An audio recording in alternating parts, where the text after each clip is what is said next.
should remind everybody that we're talking about the government's discretion about how they spend and what they want to prioritize spending on when you have these wealth funds. Hmm. The analogy just doesn't hold up super well, and I'm not sure how you're going to make the case that these AI firms, what's going on there just sort of belongs to the people, unless you're talking about the intellectual property that they studied in order to train these models. I mean, couldn't you also make the argument that the US is on the frontier of models and we should have some sort of like sovereign wealth fund to reflect that? I agree. I mean, I wrote this in Newsweek a couple of weeks ago. I am not offended by the idea of a sovereign wealth fund. Hmm. I think that we are in a populist moment. It's only going to get more populist, and we have to do something substantive that makes people feel like they have some skin in the game for the future of the country.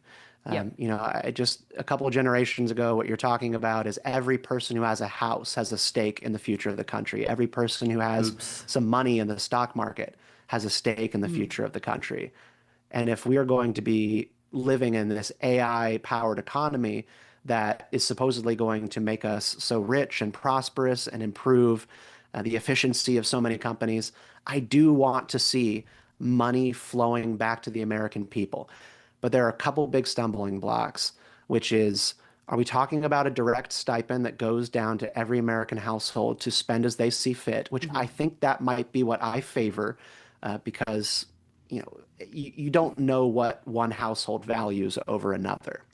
Or are you going to make the government more flush to provide public services? Well, we don't agree on most public services in this country and what we find to be valuable.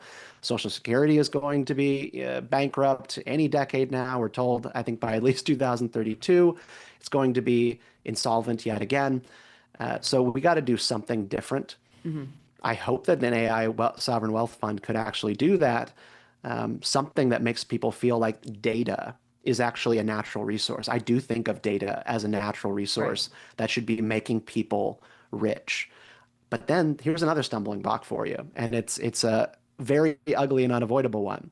Who are we talking about here? Who are the Americans who receive these funds? This country is at each other's throats over the issue of immigration and people coming here from India, Pakistan, and Mexico to acquire social benefits very quickly from the state. Do we think that Congress, this government, has the discipline to decide who is going to be receiving those benefits? Or is half of Congress, I won't say which party, going to say anybody who can get here can participate and who are we to deny it to you? Alaska requires you to be there for a year Mhm. before you tap in to the sovereign wealth fund there and receive a check. I just don't think that our political system is that disciplined. And Norway ran into this same problem. And Mm. they put stringent limits, not just on how much could be doled out, but to who it could be doled out to and whether or not they were a fully nationalized citizen. Hmm. Yeah, that does seem like an issue that I hadn't really thought about, but it doesn't seem too hard to solve. You don't even need to strictly limit it to citizens, which would be impractical under the current political system. You could just limit it to like citizens plus green cards or something. Um, I like. It seems like you could get a majority for something like that.